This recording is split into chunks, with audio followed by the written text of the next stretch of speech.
It's now my great pleasure to introduce Professor Felicia Huppert, our keynote speaker today. Professor Huppert is internationally renowned for her work on the science of well-being and the promotion of human flourishing. Her research examines the causes and consequences of well-being across the life course, using data from large population samples, longitudinal cohorts, and intervention programs such as the Mindfulness in Schools project. Felicia spends part of the year in the UK, where she's Director of the Wellbeing Institute at the University of Cambridge and Emeritus Professor of Psychology. She advises the UK government and international bodies on the measurement of wellbeing and on policies to enhance wellbeing. Felicia has obtained degrees in psychology from the universities of Sydney, California, San Diego and Cambridge. She has recently been appointed to a professorship at the Institute for Positive Psychology and Education at the Australian Catholic University in Sydney. Professor Huppert's action research includes controlled trials of the effects of mindfulness training for students in secondary school. This research aims to establish the benefits of mindfulness for a range of outcomes, including mental health, well-being, social relationships, and academic performance. There's so much more to say, but I will actually stop now and welcome Felicia to the stage. We're delighted you're here with us today. Thank you. Thank you. So traditionally, well-being was measured using objective indicators. Quality of housing, kind of education, marital status, and of course the big one was income, spending power, economic growth. And it was done in a very benevolent way because, of course, the origins of modern economics were that the economists wanted the greatest happiness for the greatest number. But because they didn't know how to measure happiness, they looked for a proxy for happiness. And they decided the proxy for happiness is how much you had to spend. Because obviously, if you had more money than what you needed for your basic needs, you would spend it on the things that gave you pleasure, and therefore you'd be happier. Obviously, right? But we now know that doesn't quite work. This is some data from the UK, but very similar data in other parts of the world. So we're looking at, thank you. Sure. Yeah. We're looking at gross domestic product over a period of about 40 years in the UK, and it's been doing this, going up and up and up, except for the GFC when we've had this downturn. Now clearly, happiness, life satisfaction, however we measure well-being, should follow the same trend if the economists are right. And here's what we find. Flat lines. There's a complete disconnect between what's going on in the economy, what's going on in well-being. And I wanted to give you some Australian data. This was provided by a very distinguished colleague in Melbourne. It's just over a 5-year period. It's before the GFC, but the same sort of thing. You see the GDP per capita going up steadily, and the measure of personal well-being, again, flat. No relationship. So we need to think about well-being in a different way. And one of the most exciting things that happened just a couple of years ago was the UN decided to address this issue. And the UN had an extraordinary meeting. I was very privileged to be there and chair the session on measurement. And there were many great Nobel laureate economists, Joseph Stiglitz and others. Martin Seligman was there. They defined a new economic paradigm. So a paradigm that prioritizes sustainability and what they call true abiding well-being and happiness. And the two do go together, because how could we have a high level of well-being now if we knew that for our children and our grandchildren we'd have depleted the resources to such a degree that their lives would be miserable? So the two certainly do go together. Although today I'm going to focus more on the sort of the personal side of well-being. So we have a challenge. How do we measure well-being? Those objective indicators don't work too well. And anyway, what we're really interested in is not the facts of people's lives, but how they experience their lives. I mean, we know perfectly well that there are people who live in very fortunate circumstances from an objective point of view, but whose lives are very unhappy or empty, unfulfilled. And of course, conversely, many people who don't have a great deal in terms of material possessions, in terms of income, and yet might be flourishing. So there is this disconnect. And what we do need to measure is people's experience of their lives, not their objective circumstances.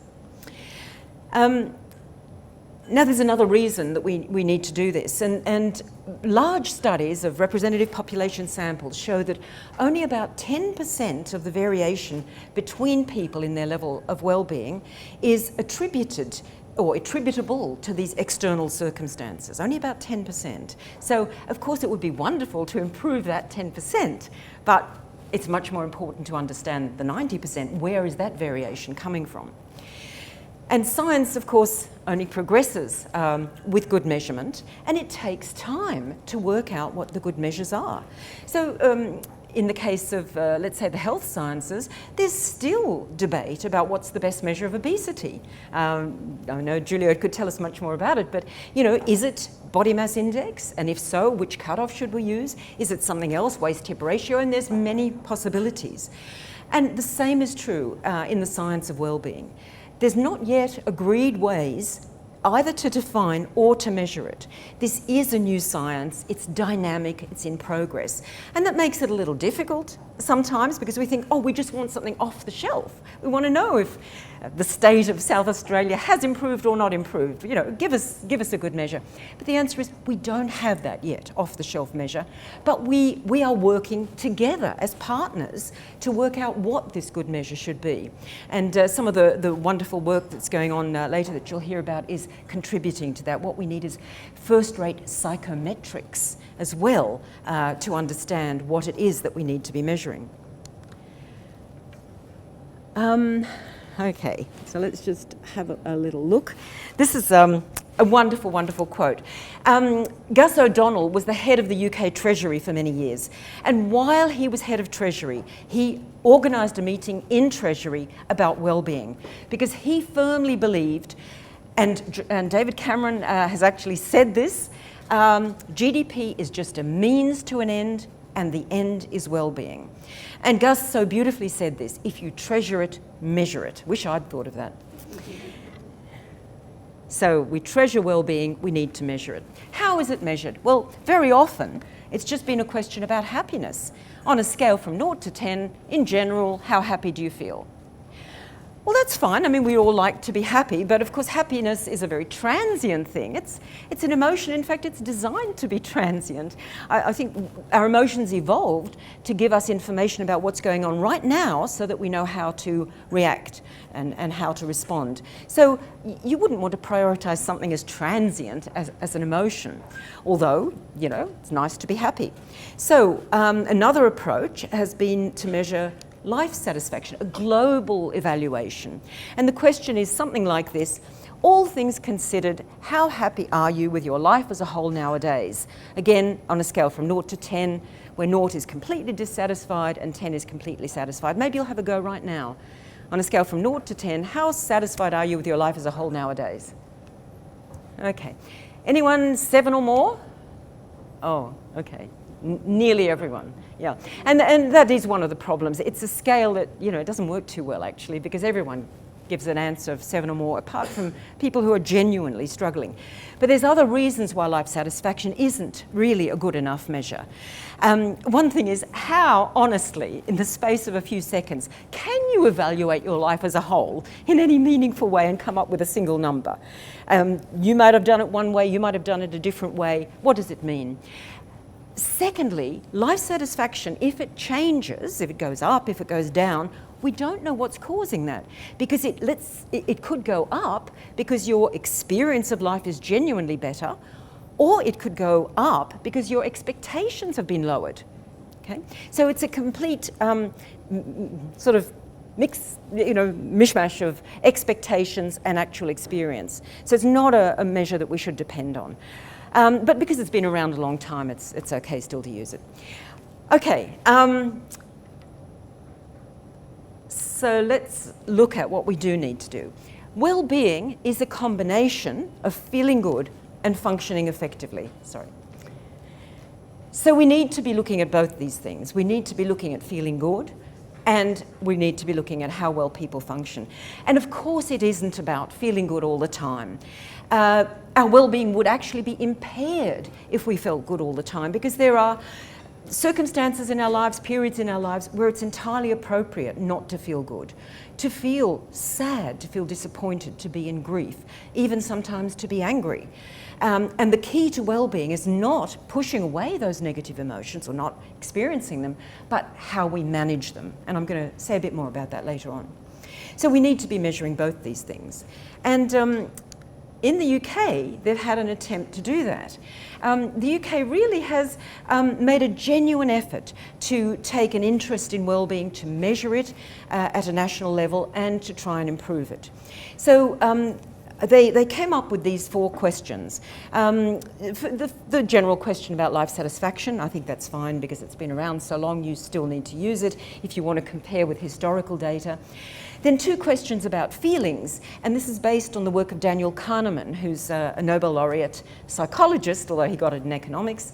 And Daniel says that you shouldn't ask generic questions about how people feel, but much more specific ones about how they felt today or yesterday, so they were influenced by that. And then they've got the 1 question about what we could call functioning. To what extent do you think that what you do in your life is worthwhile?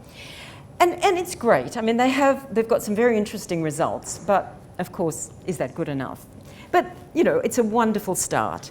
So let's have a look at the kind of results that they've been getting in the UK.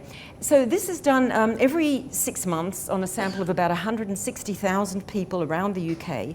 So it allows us to look at regional variation in well-being. And the first thing we find is the very large regional variations in well-being. It turns out that the highest well-being is around the edges. So Scotland, Northern Ireland and the South West have the highest levels of well-being. The lowest levels of well-being are in London and the Welsh Valleys. But you can also look not just at the averages, not just at the means, but at the dispersion, at the inequalities in well-being. And I think that's a profoundly important thing to do as well. And it turns out that when you do that, the highest inequalities in the well-being, and of course this is all, as you can see, corrected for socio-demographics, the highest inequalities in well-being are again in the Welsh Valleys and in Glasgow. Now, we need to try and understand that. We need to understand both what causes the variation in the average, but also why is it that in some places there's such inequality, so many people low in well-being and others very high, even in the same region. So I think it's very important to be looking at this very carefully.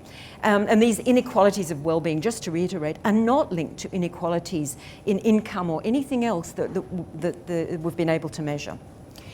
So coming back to this question about, you know, are those 4 questions enough? And I think you already know my answer. No, they're a great start, but they're certainly not enough. What more do we need to really measure well-being? Well, I think what Martin Seligman has done is a big step forward. And as Julia mentioned, there are these 5 pillars of well-being. So, and they spell out PERMA. So positive emotion, yeah, it's good to have quite a bit of it. Engagement, being really interested and involved in things that we do in our lives. Relationships, profoundly important. A sense of meaning or purpose in our lives. And also accomplishment, the sense that we are capable people, we are accomplishing things, and we can, from that, of course, get a sense of pride. So PERMA is a very, very good step forward. But is PERMA everything? Does it cover everything? There are many, many people in the field of psychology who have their own list of what should be the ingredients of well-being. And there's quite a bit of overlap, but there's also differences between these lists. And the lists depend upon one's own personal preferences, one's understanding of philosophy and so on. And Martin is an extraordinarily well-read man, and he's come up with these ones, which he suggests are universal. But I was wondering whether there might be a more systematic way to come up with a list of what it is we need to measure when we're looking at well-being. And I worked with a student to see if we could come up with something. And the approach that we took was very much an approach from mental health. So the idea that mental health falls along this spectrum. At one end, we've got very poor mental health or ill-being. And these are the clinically significant common mental disorders, not all mental disorders, just the common mental disorders. And people who don't quite meet criteria can be languishing, and then moderate mental health, and at the other end we've got flourishing. Now, at any point in our lives, we move up and down this scale. Ordinary people might at some points be flourishing, but at other points they might have an anxiety disorder or a depression. So we move up and down this scale. But here's the important thing. Again, Julia mentioned this already. Decades of work have gone into defining the symptoms of these common mental disorders. So there's international agreement on the symptoms of depression, the symptoms of anxiety. So what if we build on that work? What if we use that and define the opposite? Because well-being, quite clearly, or flourishing, isn't just the absence of ill-being, it's the opposite in this illustration. So we did a very exhaustive exercise of taking all of the symptoms of depression, anxiety from the Diagnostic and Statistical Manual, DSM, from the International Classification of Diseases, the ICD, and we simply listed all the words and phrases that represented those and took the opposite. So in the case of depression, as I'm sure you know, the major symptoms are things like loss of interest and apathy, loss of positive affect, a sense of hopelessness. So we said interest, engagement, positive emotions, optimism. So we simply did this exercise as systematically as we could. And we came up with just 10 descriptions that seemed to be the opposite of those common mental disorders. And what's very interesting is that 5 of the 10 are very clearly PERMA. Actually, we tend to call it competence rather than accomplishment, but it's the same, broadly speaking, the same concept, the sense of being competent, being capable. But there are 5 others, the ones on the right. So there's resilience, there's emotional stability, vitality, optimism, and self-esteem. And I think they are important because let's imagine we had PERMA, but we actually didn't feel good about ourselves. There'd be something missing. Or we had PERMA, but when we faced challenges or difficulties, we were not resilient. We weren't able to bounce back. So I think we do need to think a bit more broadly about what it is we might want to measure. And even this is not exhaustive.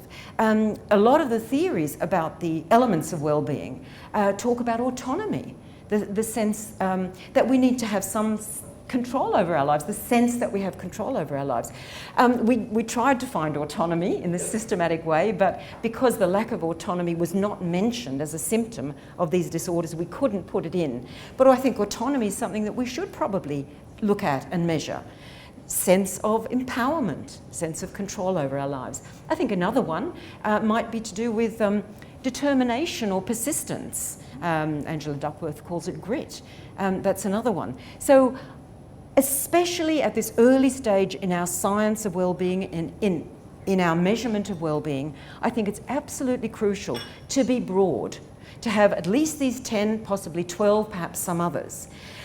Later on, when we've measured these things well, we can do the psychometric analysis and we can see how many are actually key or how many are so closely related to each other that we don't even need to measure all of them.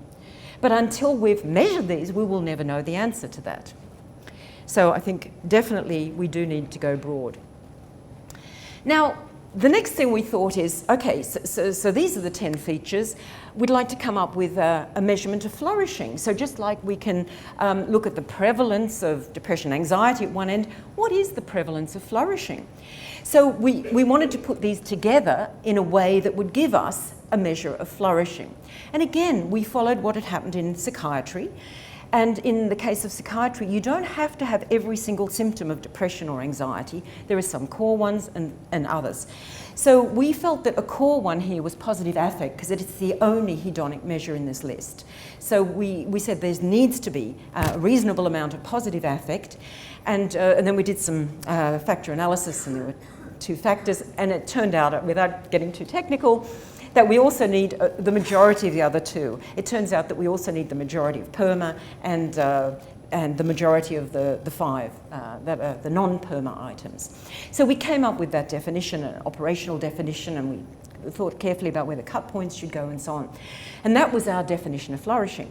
So then comes the question, can we find a data set that's measured anything like this? Because we didn't have the resources to do a really big nationally representative sample to test this out. But could we find a data set where this had been done? And we looked around at many different data sets, particularly from representative population samples. And the one that seemed to fit the bill best was something called the European Social Survey. So this is a survey that's carried out every 2 years across Europe. And there's always a core set of questions, but every 2 years, people are invited to add questions. So in round 3, we won one of the bids to introduce questions, and we introduced questions about well-being. And incidentally, we have just redone this in 2012-13 again. So we have data from 2006-07 and 2012-13 about well-being across Europe. So we looked at the questions that we had in the European Social Survey, and we picked what we thought were the best questions corresponding to each of those 10 concepts, those 10 features. Now, they weren't necessarily perfect, but they were, you know, the best that we could do. Happiness was pretty straightforward. Engagement, there was a question about love of learning new things. Self-esteem, pretty straightforward. So a lot of them were pretty good. Some of them, if we had been designing it from scratch, we might have even done better. And actually there's some better questions in the latest version. But we don't yet have the data available from the 2013 round. Part of it's available, it's still being cleaned. So I'm going to present you the data from the pre-GFC results for these different countries.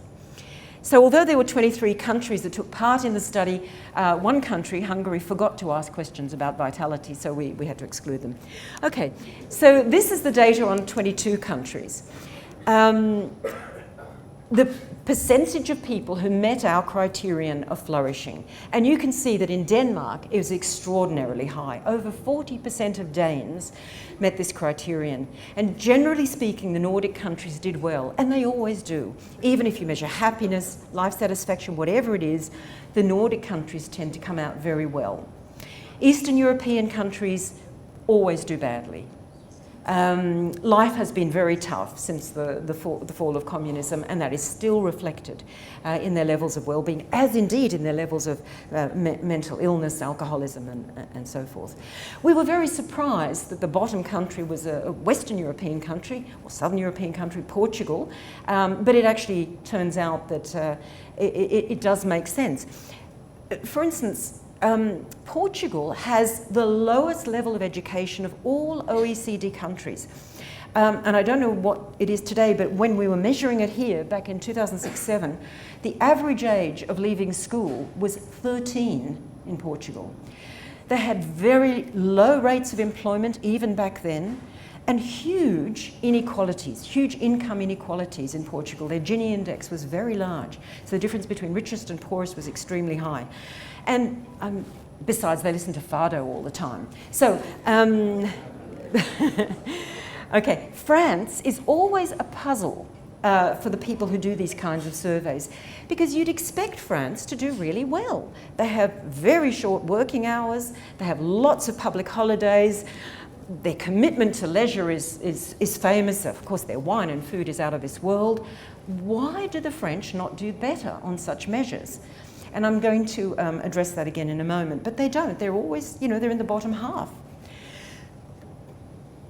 Of course, the next question is, what do we know about the factors associated with this measure of flourishing? So we first looked at the individual level factors. So we took all the people in Europe who had met our criterion for flourishing, and we asked the question, what's this associated with? So we looked at social relationships and social trust, because there's reason to think those are important. But also, as part of the European Social Survey, they do a values inventory. It's called the Schwarz Values Inventory. Some of you may know it. And that asks people about their values. And the way it goes is something like this. She is the type of person, or he is the type of person who, or for whom money is really important, or who loves to help others, and you indicate the extent to which you are like or not like this person. So we were looking at the relationship between flourishing and values. So first of all, we looked at the people who met the criterion for flourishing. And yes, these were people who were socially connected and had high levels of social trust. In terms of their values, it's very interesting. They valued creativity and new ideas. They valued loyalty and helping other people, and they valued enjoyment of life. But we can ask the other question too, who were the people who were not flourishing? And the people who were not flourishing were the ones who valued money and status and security. And here's an interesting one, traditional religious values, religious beliefs, came out in the not flourishing group. Now that is completely different to the data from the US. Every study in the US shows that religious values, religious practices, religious beliefs are associated with higher levels of well-being. This isn't the only study that has found it's different in Europe. And that's why it's so important to look cross-culturally. So in Europe, which is a very secular place, broadly speaking, it's people without specific religious values and beliefs who are flourishing more. And it could be to do with this sort of person-context fit. A lot has been written about that in social psychology. I don't know what the situation is in Australia. It'd be interesting to find out. Now, that's looking at the individual level, but what about at the country level? What are the factors that determine which countries are doing well? And yes, relative wealth is up there. So relative wealth is a good thing, but so too is low income inequality associated with better well-being. Also low unemployment, good healthcare system, high welfare expenditure. These are messages that are not particularly welcome today. But these were certainly the things that we found. Good governance, meaning not a lot of corruption, and social trust. And actually, social trust, it's interesting how it's measured differently at the individual level and at the country level. So at the individual level, people are just asked, can you trust your neighbours, or can you trust people on the street? Whereas at the country level, what they do is experiments. Okay, what kind of experiments do they do? Well, they take a wallet full of money and drop it in city streets around the world. And the question is, do they come back? So in some countries, the wallet and all the money is handed in, Nordic countries particularly. In some countries, the wallet is handed in. And in some countries. So it's lovely that there's this kind of objective marker of social trust. So these were the things at the country level that made a difference. But of course, what I've done here is I've created just a single measure of flourishing based on those 10 features. But of course, the beauty about having those 10, and maybe others besides, is that we can actually look at them separately. And again, just to reiterate, at this early stage in our science, I think it's very important to do that, and to look at the individual country profiles. And I'm going to just show you two examples.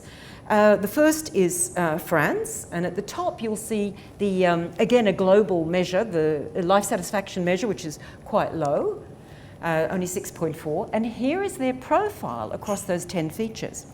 Now, in terms of our measure of engagement, France was way up the top, so 22 is the highest rank on any one of these. Not only did they get the highest rank, but they were 80% more likely than any other country to say they love learning new things. It was quite extraordinary, a huge effect there. However, they were the lowest in Europe on self-esteem, on our measure of self-esteem, and the second lowest on optimism.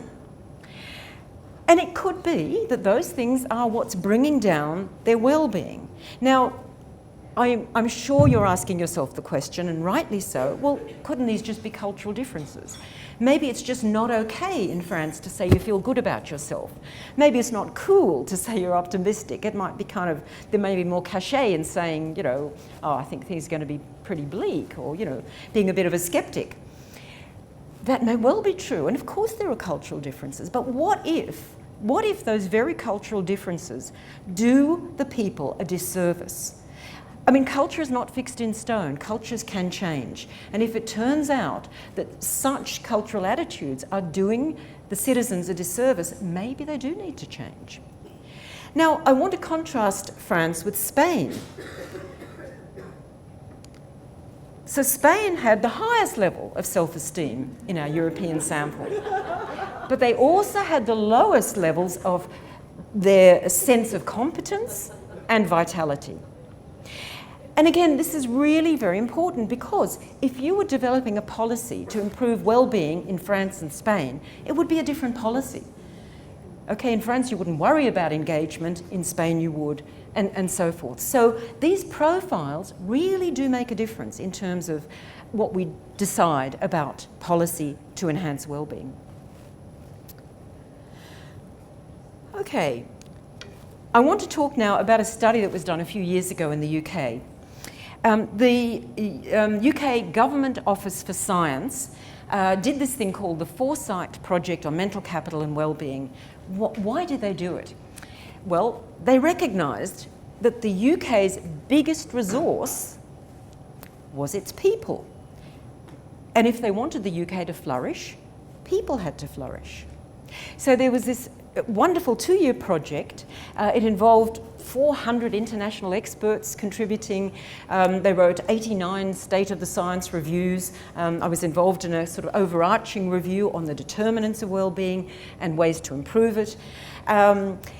And then at the end of this immense, process, not unlike some of the things that are happening here in South Australia, at the end of this, they thought, how can we best communicate our findings to the ordinary public? 89 state of the science reviews. Who's going to read that? Even if it is available on, CDs, in books, on the internet, who's going to read it? So they commissioned an organisation called the New Economics Foundation to come up with the 5 ways to well-being, evidence-based. Okay, this is particularly meaningful in the UK because we have something we call 5 a day. Everyone in the UK knows about 5 a day. It's the fact that you should eat 5 portions of fresh fruit and vegetables a day for your physical well-being. So this was the sort of mental equivalent of 5 a day. So what were the 5 evidence-based actions that people could take or organisations could take to improve their well-being? Here we go. So the first one, connect. I mean, our social relationships are profoundly important for our well-being. And even though we know that, we often lead such busy lives where we think, oh no, well, we won't see that friend or that relative this week, we're too busy. But connecting is profoundly important. And the next one is physical activity. So physical activity is not only important for our physical health, it's very important for our mental health. It's actually been suggested that physical activity is the best antidepressant we have. And Tal Ben-Shahar, who some of you may know, who's written wonderful books on happiness and taught at Harvard, he goes a step further and he says, it's not so much that physical activity is an antidepressant, it's that not being physically active is a depressant. Because our bodies evolved to be physically active. And when we're not, our physiological processes don't work in the efficient way that they should. So be active is profoundly important for our mental health as well. Take notice. Now this is about mindfulness. It's about pausing in the moment to be aware of what's going on around us and what's going on inside us. So pausing to notice the passing clouds or the child smiling on the bus, but also pausing to notice that we're feeling tense or we're feeling happy or whatever it is. And I'm going to come back to that one. Keep learning, again, hugely important. And the benefits of learning are not just cognitive benefits, but also the sense of mastery, self-esteem, the fact that learning is so often giving us connection with others and so forth. And finally, give. It's quite clear, and the evidence is accumulated over recent years, that although we've studied endlessly what we get from others, and there's been masses of stuff on social support and how important that is, it turns out that when you control for what you get from others, what you give to others, it's what's really important for your well-being. And actually not just for well-being, but there's even been studies of survival. The chance of dying, the chance of staying alive is linked not to your social support, but to what you do for others, even when you control for illness and all those sorts of things. So giving is profoundly important. And the one I'm going to just concentrate on now for a moment is that middle one, the take notice or the mindfulness. And the reason is, I'm going to argue that mindfulness is not just another intervention. I mean, there are many wonderful interventions to improve our well-being. And of course, the whole point about measuring well-being is to show what's happening to it and, where possible, to improve it. Okay? So there are many wonderful interventions to improve well-being, you know, around gratitude, around savouring, about use of character strengths, about flexible mindsets, many wonderful things. What I'm going to suggest is mindfulness training is not just another intervention. It's actually fundamental to any of them. It's fundamental to our well-being. And the reason is that mindfulness training is training in awareness itself, how to be aware. And all of these other things are going to benefit from our increased awareness. So, let's have a quick look at mindfulness training. And I'm going to present a bit of data, mostly from two specific programs. Mindfulness-based stress reduction, MBSR, developed by Jon Kabat-Zinn, a scientist at the University of Massachusetts Medical Center, or mindfulness-based cognitive therapy, which is really very, very similar, but just has a little bit more of the CBT in it. Now, what do these do? Well, first of all, what is mindfulness? It's just a way of paying attention to what's going on right now, just pausing. I mean, we lead such busy, frantic lives, you know, running helter-skelter from one meeting to the next, answering phones, emails, Facebook, Twitter, whatever it is. We are so busy. And this is just a way of pausing and stopping and paying attention. And a very important thing about it is it's paying attention in a non-judgmental way. We're so good at judging ourselves and finding ourselves wanting. This is not judging. We may have a nasty thought, and we may go straight to, oh God, I must be a horrible person because I've had this nasty thought. No, it's just a nasty thought. We're not judging, we're just noticing. With curiosity, with interest, we're just noticing what's going on for us, what's going on in our experience. And it has the effect of quieting the mind and creating clarity. And as a result, we make better decisions and better choices. So what are some of the specific things that are benefited from this mindfulness training? So sensory awareness. We do, when we pause and look at our experience, become aware of the lovely things that are happening to us. It could be the smell of the coffee, but you know, many other wonderful things. We pause, we savor. For instance, mindful eating is a wonderful practice. Really noticing what you're eating, using all your senses. I don't know, some of you may have done the Raisin Exercise. You're given a humble raisin, and first of all, you just look at it. And it's an extraordinary object when you do that, the way it's pitted and the different concavities and convexities and the way the light shines off it. It's amazing. And smell it. I don't know how many people have smelt a raisin. The texture of it on your hand, it's really extraordinary. And only after a while do you even put it in your mouth, and you don't even bite then. You just notice the texture on your tongue, what's happening to salivary glands, and eventually bite into it. And that experience, and I do invite you to try it if you haven't, that experience is just overwhelming. That burst of sweet flavour is just amazing. So we can bring that experience to all our eating. And you know, lovely wine from the Adelaide Hills as well. It's all enhanced through mindfulness. And in fact, I would suggest, and there is some evidence, that the obesity epidemic could be in part alleviated if people were taught mindful eating. So not eating, you know, just guzzling, just throwing the stuff in, but actually pausing. Because when you do eat mindfully, you eat less. Because each morsel is so delicious, you kind of just need less of it. Okay, so the sensory awareness, but also the negatives. So one of the things mindfulness is very good with is physical pain. Because often when we're in physical pain, when we have this unpleasant sensory experience, we tighten up, we get very tense, we try and reject it. Whereas with mindfulness, what we do is we treat it with interest and curiosity. And we notice that pain changes. It's not the same, it's not static, it does move. We notice exactly where it is, how it's ebbing and flowing. You know, this bit is like a knife and that bit is something else, more like an ache. So we notice it with curiosity. It's not that the pain goes away, it's just that our relationship to the pain alters.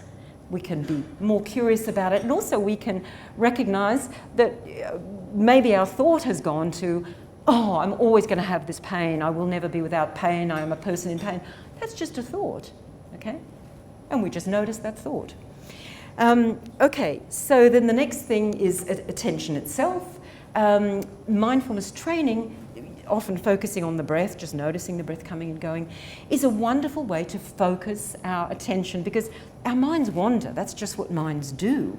But we can train ourselves to recognize that our mind has wandered and bring it back, and bring it back 1,000 times, but we learn how to do that.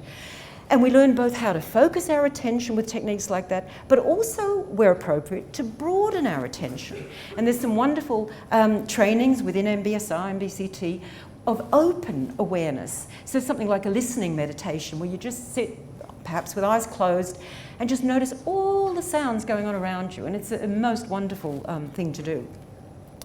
So then cognitive control, very important, because I already mentioned this, the idea that thoughts are just thoughts. I mean, we sometimes get terribly stuck in our thoughts and our beliefs, but recognizing A, that we're having them, and B, that they don't have to be like that, is very important.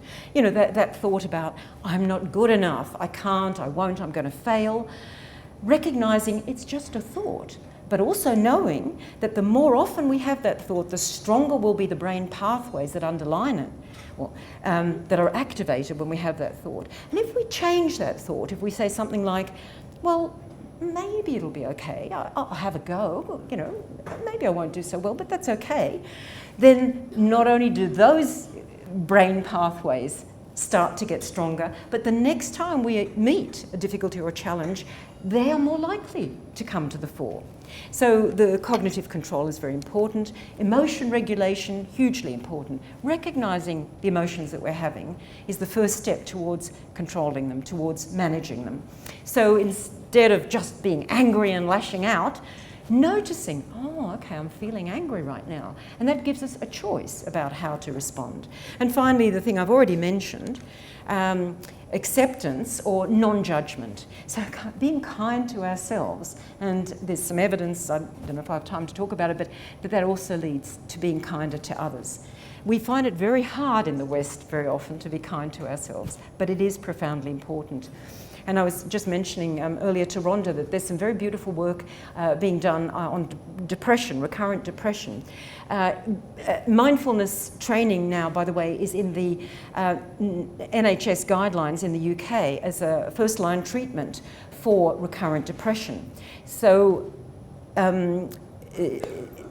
one of the research questions was, look, mindfulness does a whole range of things. Which of these is having the effect? And you can unpack it. And Mark Williams, a professor at Oxford in the Oxford Mindfulness Centre, has done some very elegant and beautiful randomised controlled trials unpacking which elements of mindfulness lead to a reduction in depression recurrence. And it turns out that the most important ingredient is self-compassion. So the people who learned to be kinder to themselves were the ones who were less likely to go on having the depression. The ones who didn't learn that but learned other things, they kept on having depression. So it is very important. Okay, just a few things about this. There are many misunderstandings about mindfulness, and I think we really do need to address them. One of them is mindfulness and meditation are the same thing. Now, there is a big overlap, but you can be mindful without meditating, and I believe you can meditate without being mindful. What about mindful without meditating? Well, let's imagine you're going into a big meeting, and maybe the normal thing you would do is check out the agenda and think, oh yeah, that's where I've got to make my point, and oh, I bet he's going to say that, and what am I going to say? Or you can go into that meeting in a mindful way and sit and notice the way people are behaving, how they're moving, who's sitting, what their facial expressions are like, and very importantly, what you're feeling, what's going on inside you. Is there a tension in your stomach? Are you feeling irritable? And so on. And when you become aware of what's going on around and inside, that meeting is likely to go better. It's likely to be less confrontational, more collaborative, and so forth. So you can be mindful without meditating. You can be mindful anytime, right now, in a meeting, anywhere. And I think there are forms of meditation which are not particularly mindful, which are really about blocking thoughts rather than noticing thoughts. So that's one of the things. Also, I don't think that all present-mindedness is mindful, because there are times where people are very much in the present, perhaps because they've got a terrible problem, because they're suffering and they're very present-focused. But that doesn't mean they're mindful. They're not necessarily aware, they're not reflecting. So not all present-mindedness is mindful. And the final thing is, some people seem to have the idea that if mindfulness is good, we should do it all the time. Well, of course not. Of course we can't be present all the time. It would be silly. And it's very important sometimes to be focused on the past. So for example, reflecting on experiences we've had in the light of new insights that we've gained, that can be a very important and helpful thing to do. Or in the future, planning, imagining the sort of things that Martin Seligman and his colleagues are now talking about, prospection. Those are really, really important things to do. And of course we mustn't be in the moment all the time.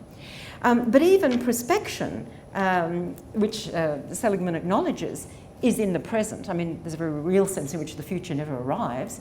So even prospection, thinking about the future, imagining future possible scenarios, is a present moment representation of possibilities. And I might suggest that if we're mindful of those imaginings, if we're mindful of how we're evaluating those imaginings in order to make decisions, I think that can only be of benefit. And there's not really time to talk about creativity, but I think it's very important. And just to say that one lovely way of looking at creativity from a guy in the UK called Guy Claxton is the idea of creativity as thinking at the edge. It's those hazy, pre-conscious ideas that we often just dismiss. But if we're mindful, we can actually notice those hazy ideas and think, oh, actually that's quite an interesting possibility, and then we can evaluate them, and that may lead to creativity and innovation. Okay, I don't know if you've seen this cover of Time magazine. There's a mindful revolution. It's extraordinary what's been happening to mindfulness. A few years ago, if I gave a talk and mentioned mindfulness, the majority of people had never heard of it. And now it's very rare that people are not quite familiar with it. And I just wanted to say something about what's happening in the UK. In Parliament, my colleagues have been running sessions for MPs and peers, members of the House of Lords. They've been running standard mindfulness-based stress reduction courses. They've already completed 3, they're into their 4th. There is such an interest and such a demand. Standard 8-week courses, hour and a half, 2 hours a week. In between the 3rd and the 4th course, they decided to put on a course for staff members, those who support the MPs and the peers. And they put it online. Within 3 minutes, it was fully subscribed. It's absolutely extraordinary what's happening. There's now an all-party parliamentary group that's just been set up, I think, this week on mindfulness. And there is real interest across departments in education, in health. I spoke of the Department for Communities and Local Government. They were really, really interested, really keen. So there is a great interest in the possibilities. Why is that? Look, I think again it comes back to these very stressful, frantic lives that we lead, and the sense that we need something a bit more peaceful. We need some downtime. But perhaps there's also a spiritual component, because if you are mindful, say in a beautiful landscape or whatever, you get this wonderful sense of awe, connection, and so forth. So I think. So just very briefly, a lot of evidence about the benefits of mindfulness for a range of things: depression, anxiety, eating disorders, pain. And it has, the processes seem to be increasing positive affect, decreasing negative. But there's also these effects on sleep quality, fatigue, empathy, and immune and endocrine function. There's a very lovely study that was done on brain structure. is it possible that our brain structure, well, we know brain structures can change, but how quickly can they do it? So this was a study of a standard 8-week course looking at brain structure using MRI before and after the course. And they predicted which areas would change based on what we know about cross-sectional associations in the past. And they indeed found, after just 8 weeks, there were measurable changes in the brain areas subserving these different components of mindfulness. In fact, there was only one region that didn't show a significant effect, but 8 weeks isn't that long a time. And of course, we know about functional changes as well, that you can show those after an 8-week course. And this lovely classical study where groups were randomized to a MBSR or waitlist control group, and at the end of the 8 weeks, both groups were given a flu vaccine. And the question was, what was how good was the immunity as a result of the flu vaccine? And this is a measure of the antibody response to the flu vaccine, and it was significantly higher in the mindfulness group compared to the other group. Now, we know that stress levels influence your immune function and how you respond to a flu vaccine. And it's very likely that the MBSR mindfulness-based stress reduction course did what it says on the tin, reduce stress. And that may well have accounted for this difference. But these are very real effects. And I think that one of the important reasons why mindfulness has become of such interest around the world to policymakers, parliamentarians, whoever, health service, education and elsewhere, is because it's underpinned by this really outstanding neuroscience. So just a very little bit about mindfulness and education. Now, there's a lot of educators here, I noticed, and our traditional approach to education was to teach children the skills and knowledge they need about the outer world. And that has led to a curriculum of content. But what if we actually taught them to cultivate the mind itself? So that's one of the ideas of introducing mindfulness into education. It's about cultivating the mind itself, cultivating attention and awareness, cultivating self-regulation, cultivating self-kindness. These are very important things. What's the evidence? So there was a very nice systematic review a few years ago, and they keep coming up all the time, very encouraging findings. Now, just to say that not all these studies are great. A lot of them are just pre-post. Some of them have comparison groups, some don't. Not many RCTs yet, but the results keep on showing these kinds of benefits. So there's benefits for cognitive skills, academic, social skills, benefits for emotion regulation, self-esteem, and then also the increased positive, decreased negative. I'm going to talk about one particular project that was mentioned by Gabrielle at the beginning, and it's something that we developed in the UK. And it's called the Mindfulness in Schools project. I worked on it with a couple of very inspired teachers who took the adult training, the MBSR, but changed it in such a way that it became really attractive for adolescents. And there are many wonderful things using video clips, using all sorts of games, experiences and so on. And the adolescents certainly find it very engaging. And one of the things that they were allowed to do was pair up with a buddy and once a day send each other this message. That's the text message that they got. Dot, stop, be, breathe. And when you received this text message, that's what you had to do, just stop and breathe. And adolescents loved it. They just love permission to be still, permission to be in their busy days. And the whole program is now called .B. And one of the things we found in the very first pilot study was it's not enough to learn .B, to learn this mindfulness curriculum, you have to practice it. No surprises really. I mean, imagine if we learned all about swimming but never actually practiced swimming. This just shows that if we divide the group up into how much practice they've done, the more practice, the greater the benefits, significant effects here, the greater the benefits on a measure of well-being, a measure of resilience, and mindfulness itself. That was a relatively small study, only 150 odd, but we've gone on recently to publish a much larger feasibility study. This wasn't, again, random assignment, but we had, there were about 12 schools, I think, in 6 teachers who'd learned the mindfulness curriculum taught it to their class and then, or to the year level. And then other schools were matched as closely as possible in terms of socio-demographics, urban, rural, and also academic achievement. The randomization, it wasn't random, sorry, the comparison was between different kinds of schools. Not perfect, but not bad as a feasibility study. And what did we find? What we're looking at here is the differences between the intervention schools and the control schools right after the end of the training, and then 3 months later when they were about to do their exams. So first of all, our wellbeing measure. I think we used the Warwick-Edinburgh Mental Wellbeing Scale, which is a really well-validated scale on representative population samples.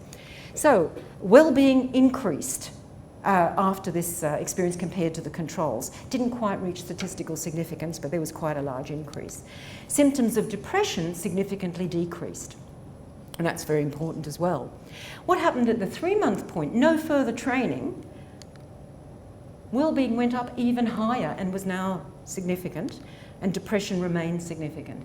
So even 3 months later, there was an increase, a further increase in well-being and reduction in the symptoms of depression. And we were very encouraged by this. We've now submitted to a big UK medical charity, the Wellcome Trust, to do a really large, definitive, randomised control trial. And we're going to hear pretty soon if we've got through the preliminary stage.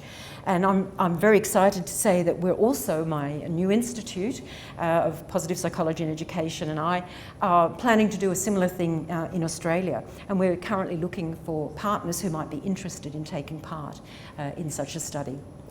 So there's a lot of mindfulness happening in schools, more and more, but we still do need to do those definitive studies before it's rolled out everywhere. But it's happening in other places. The US Marines have been taught mindfulness, both to help them with reduce stress, anxiety, PTSD, but also to help them with calm and focus on the battlefield. A lot of sporting organisations, some of the big US basketball teams are using mindfulness. I know that here it's happening in Australia with some of the football teams. So within sport, coaches are more and more aware of the benefits of becoming very present and noticing what's happening in oneself and then doing amazing performances. And of course, it's also being used in organisations. These are just some of the early adopters. Google has been using it since 2007 because they believe that it really does improve creativity, team working, innovation and so forth, and many other. In fact, it's almost easier these days to put up a slide of the organisations that aren't doing it. They're not usually evaluated, and also the motivation might not be necessarily the best. I think they're doing it in an instrumental way to improve, the bottom line, but nevertheless, it's getting in there, and I think the potential is quite great. So there's a wonderful book that was published by a colleague in Cambridge, The Mindful Workplace, which I would recommend, especially to the people here in organisations. In the US, a congressman, Tim Ryan, published this book called Mindful Nation, which I think is of particular interest to the South Australian government. And he gave a copy of this book to every single member of Congress and every member of the Senate.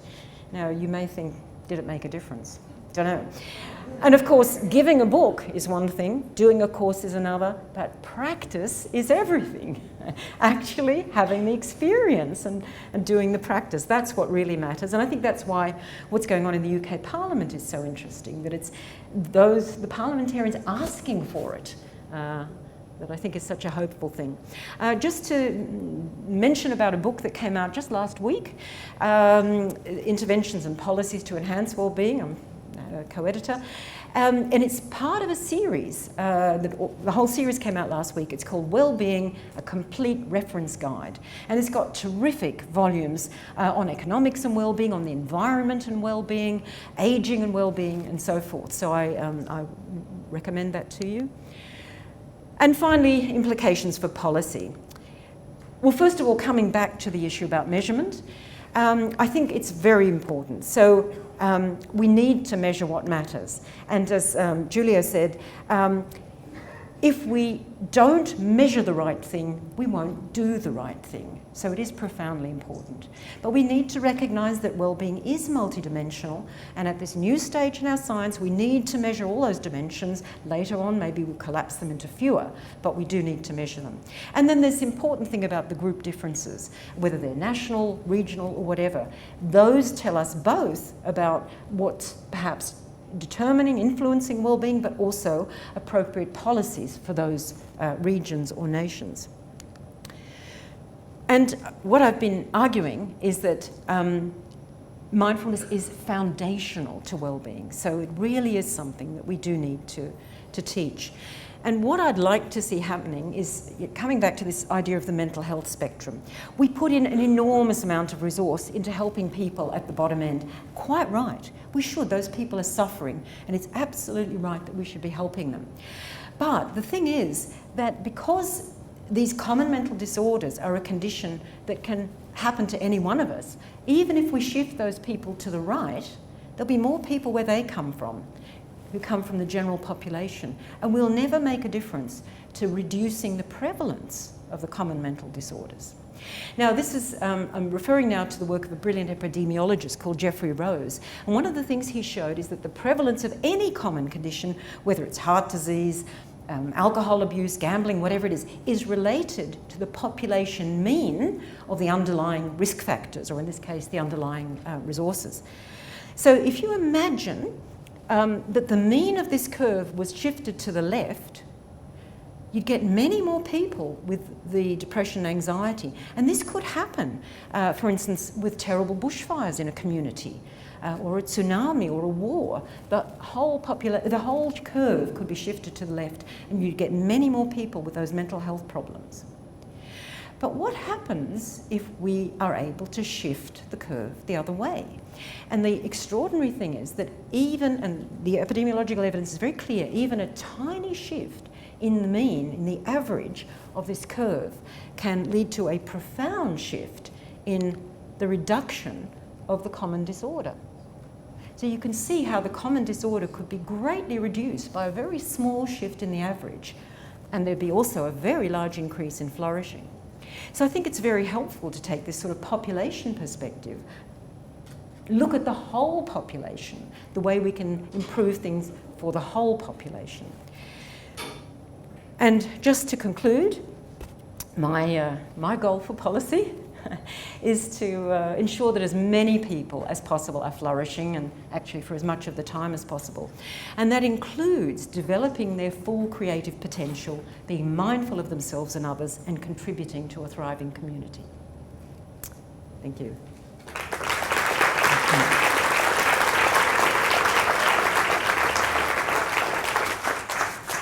Thank you so much, Felicia. Thank you, Felicia. That was really wonderful, and a very long presentation and most enjoyable. I wonder if you've got energy for 10 minutes of questions? Excellent. Margaret, would you get Felicia a drink of water?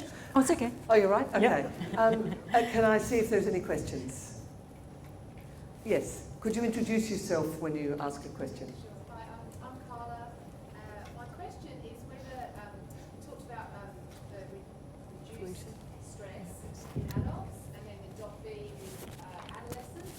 Is there any research behind mindfulness and primary school children? Yes, there certainly is. Yeah, there's some very beautiful studies, and in fact, one of the systematic review pictures I showed was included primary school children. But there are some lovely programs now for primary school children. Even pre-primary. Richard Davidson, one of the most famous neuroscientists, this is working? Yeah, good. And one of the most famous neuroscientists in the area has developed something he calls a kindness curriculum for the very little ones. And there's lovely work going on, for instance, in Oakland County in California, which is a county which has a tremendously high rate of disadvantage, cultural minority groups and so forth. And they've been introducing mindfulness in the schools for a long time, and they actually support it with song. And if you go on YouTube, you can see these little kids singing these songs, and it's really quite extraordinary. So if you're happy and you know it, clap your hands. Take a breath. And then if you're angry and you know it, take a breath. It's really inspiring. Thank you very much. Julio. So, I very similar question. If mindfulness has been used to help towards healthy aging. It's a really good question, Julian. A few years ago, I put in a big grant application to the Medical Research Council to do just that. There are a few small studies. There, as far as I know, has never been a large study. And yet, to me, that is a group that would benefit so much. So, yes, I would love to see a really good study done with older people and mindfulness. Any other questions? Just down here? Yes. Hi Felicia, I'm Cheryl Mortimer. Can you get that? That's better, Cheryl. And I'm that student at Melbourne University this year, and I've just heard you speak at the Positive Psychology Conference, and you were just amazing. A lot of work that I've seen, a lot of papers that were presented at the conference were about positive education, but I thought there was a bit of a gap in relation to positive parenting. Do you have a comment on that? Actually, there was that lovely presentation at the conference, wasn't there, on good parenting at the end? Yeah, and there's certainly a lot of evidence about the effectiveness of parental training for the well-being of the parents, let alone the well-being of the children. So it's certainly an important area.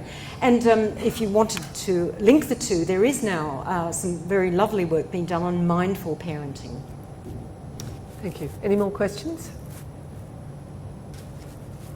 Yes, Jorg. Wait for the mic, Jorg. In relation to the connection to physiological measures, is there any evidence that heart rate variability changes in response? Because if there are these correlations, it may convince more of the people who have more trust in sort of the hard sciences, like compared to the somewhat softer side. Sure. It's certainly part of what we're proposing. We're certainly going to be looking at heart rate variability. And look, I can't right now put my finger on studies that have looked at it, but almost certainly. Every month now, I'm part of an email list that gets all the publications that month on mindfulness. It's overwhelming. You know, it's just impossible to keep up with it anymore. But almost certainly you'd find there have been studies looking at heart rate variability. Any other questions? Kate. I just wondered, a number of the studies you said that there wasn't a huge connection between GDP and well-being, but I wondered about the global financial crisis and what kind of studies might have come out of that. Was there an impact? We talked about bushfires having an impact. Yeah. Yes.